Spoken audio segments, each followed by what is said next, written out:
السلام علیکم دوستو، انسائیڈ بائی معظم فخر میں خوش آمدید۔ وزیر اعظم عمران خان نے آج ایک ایسا اہم فیصلے کی اناؤنسمنٹ کی ہے جس سے سن کر دل باغ باغ ہو گیا۔ انہوں نے آج اعلان کیا ہے کہ آج کے بعد جتنی بھی سرکاری تقریبات ہوں گی وہاں پر میں جو ہے وہ تقریر اردو میں کروں گا، اردو کے علاوہ میں کوئی اور زبان استعمال نہیں کروں گا۔ اور اس کا مطلب یہ ہے کہ ان کو اس بات کا اندازہ ہو گیا کہ پاکستان میں اردو زبان کتنی کم بولی جاتی ہے، یا شاید اب ان کے پاس کرنے کے لیے اور کوئی کام نہیں۔ کم از کم اس ایک اعلان سے پہلے اگر وہ اپنے کسی مشیر سے پوچھ لیتے کہ آئین پاکستان کے اندر یہ بات موجود ہے کہ پاکستان کی سرکاری زبان اردو ہوگی، پاکستان کے اندر اردو زبان کی امپلیمنٹیشن کے لیے کئی ادارے موجود ہیں، سپریم کورٹ کی واضح ڈائریکشنز موجود ہیں، آرڈرز موجود ہیں کہ دفتری زبان اردو ہوگی۔ آئین پاکستان میں لکھا ہے کہ 15 سال کے اندر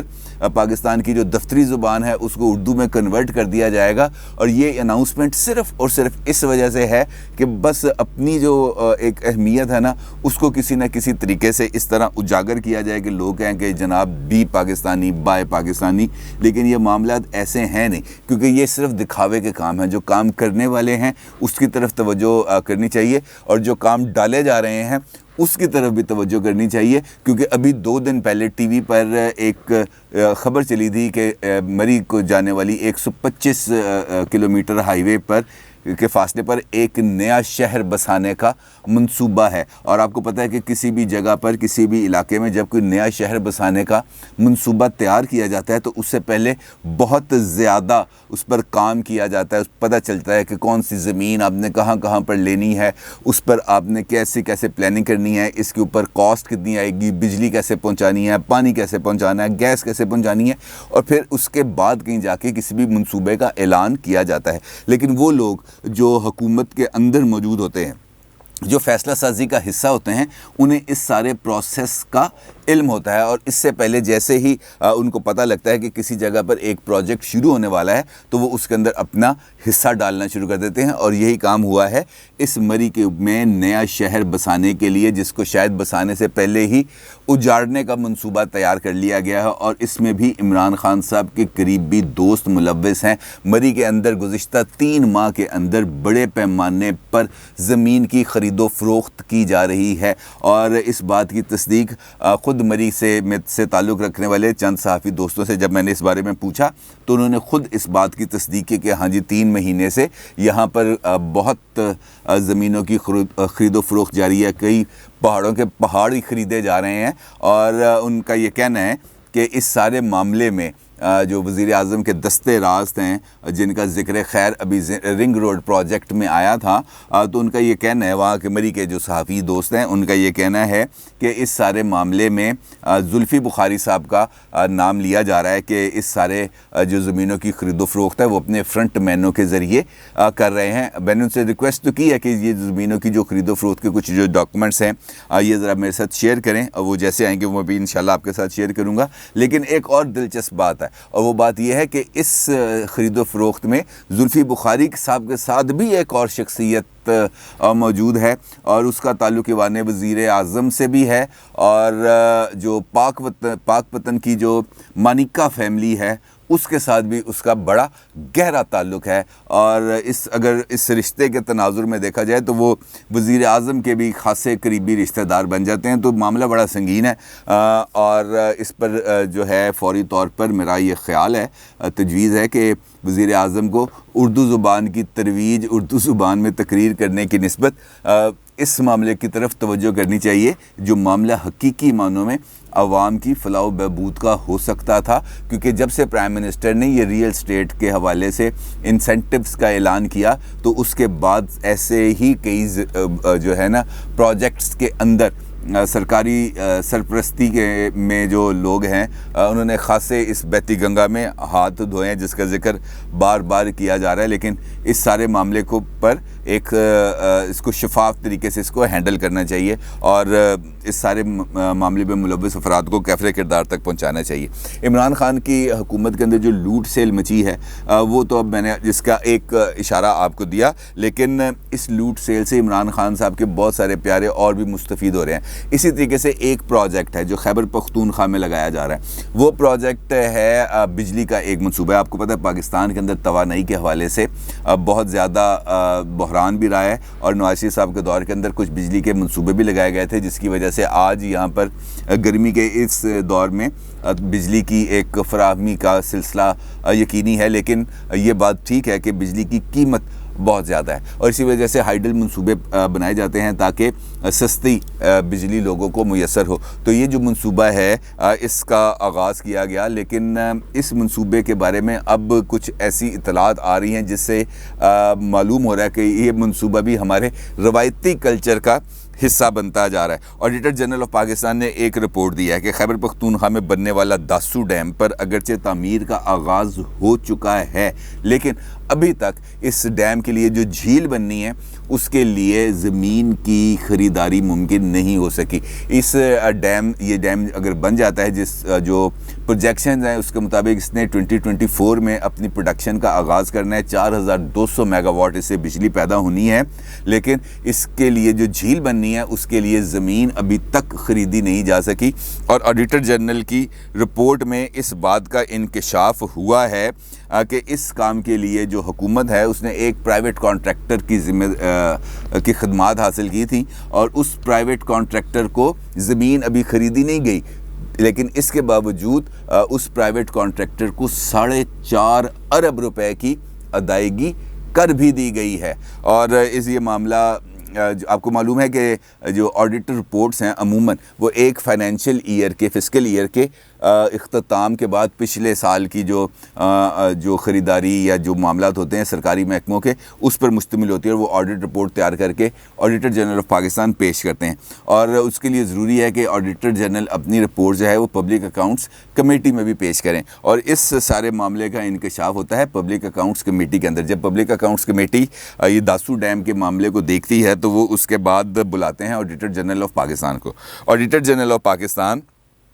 جو پبلک اکاؤنٹس کمیٹی ہے جس کے سربراہ نون لیگ کے رانا تنویر صاحب وہ اس کو ہیڈ کرتے ہیں، وہ وہاں پہ آتے ہیں اور کمیٹی کے روبرو اس بات کا اعتراف کرتے ہیں کہ پرائیویٹ کانٹریکٹر کو ادائیگیاں کر کے قواعد کی خلاف ورزی کی گئی۔ یہ auditor general of Pakistan public accounts committee میں اس بات کا اعتراف کر رہے ہیں کہ 4.5 ارب روپے قواعد کے برخلاف پرائیویٹ کانٹریکٹر کو ادا کر دیے گئے، لیکن زمین ابھی تک حاصل نہیں کی جا سکی، اور یہ بھی ایک بہت بڑا سکینڈل ہے جس پر کمیٹی کے اراکین جو ہے وہ بہت زیادہ برہم ہوئے، غصے میں آئے، اور کمیٹی کے ایک رکن ہے ثناء اللہ مستی خیل صاحب، انہوں نے تو یہاں تک کہہ دیا کہ اگر اس کو کرپشن نہیں کہتے تو پھر کرپشن کس کو کہتے ہیں؟ زمین خریدی نہیں، ادائیگیاں کر دی، نئے پاکستان میں بھی پرانے پاکستان والے گل کھلائے جا رہے ہیں۔ معاملہ یہ ہے کہ ہم اگر اسی طریقے سے ہم نے نظام کو لے کے آگے چلنا ہے، اور اس کے لیے اگر ہم نے صرف اردو زبان میں تقریر کرنے جیسے کاسمیٹک اقدامات کرنے ہیں تو اس کے نتیجے میں ہم صرف اور صرف رائے عامہ کو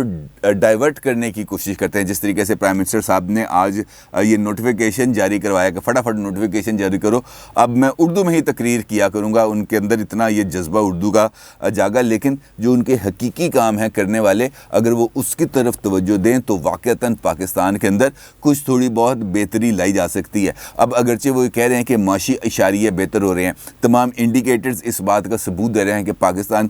نے کی جو جی ڈی پی ہے وہ بہتری کی طرف گامزن ہے، لیکن اگر اسی طریقے سے ہمارے فائنینسز کا ڈرین ہوتا رہا، اگر ہماری خون پسینے کی کمائی کو 4.5 ارب روپے کو معمولی رقم نہیں ہے، یہ ایک پرائیویٹ کانٹریکٹر کے اکاؤنٹ میں منتقل کیے جاتے رہے، تو آپ اس سے اندازہ لگا لیں کہ کس طریقے سے سرکاری نظام آگے چل سکتا ہے۔ جس طریقے سے میں نے آپ کو نیو مری پروجیکٹ کے حوالے سے بتایا, یہ نیو مری پروجیکٹ وہ والا پروجیکٹ نہیں ہے جو نواز شریف صاحب نے شروع کیا تھا جس میں پتریاٹا چیئر لفٹ وغیرہ معاملہ شروع ہوا تھا. یہ وہ والا پروجیکٹ نہیں ہے. یہ ہائی وے کے اوپر 125 کلومیٹر کے فاصلے پر بننا ہے, لیکن اس کے بننے سے پہلے ہی وہاں پر بھی لینڈ مافیا سرگرم ہو گیا. تو یہ سب کچھ کہاں ہو رہا ہے؟ وزیر اعظم کی بالکل ناک کے نیچے ان کے جو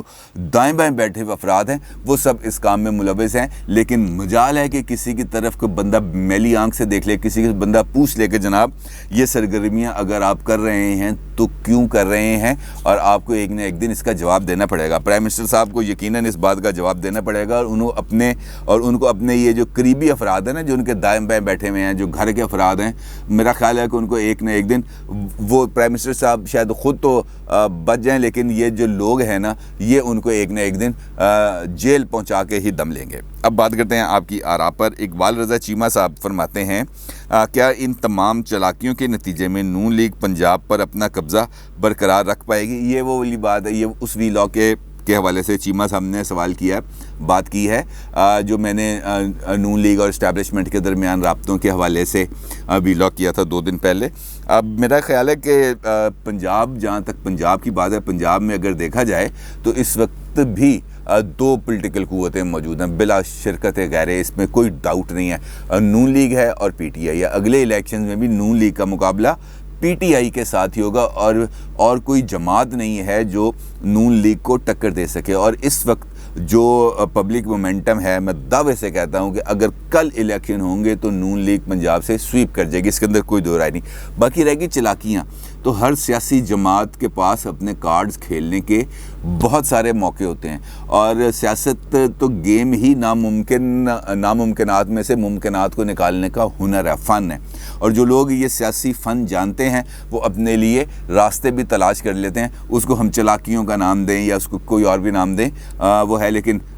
وہ جو کہتے ہیں نا everything is fair in love and war, تو میرا خیال ہے سیاست کے اندر بھی کچھ ایسے ہی رجحان پایا جا رہا ہے. محبوب سلطان صاحب کہتے ہیں کہ Peoples Party P T I کی طرح عوام کے ساتھ مخلص نہیں. دیکھیں, جو سیاسی جماعتیں ہیں, جس طرح میں نے آپ سے پہلے بھی گزارش کی, سیاسی جماعتوں کے نزدیک ان کا جو اقتدار تک پہنچنے کا راستہ ہے نا, جو ذریعہ ہے, وہ عوام ہی بنتے ہیں. اگر ہم اس کو ایکیڈیمکلی دیکھیں تو یہ بات بالکل ایسے ہی ہے کہ لوگ نمائندوں کو منتخب کرتے ہیں, اور پھر نمائندے آگے جا کر قائد ایوان کو منتخب کرتے ہیں, اور پھر وہ وزیر اعظم بنتا ہے. لیکن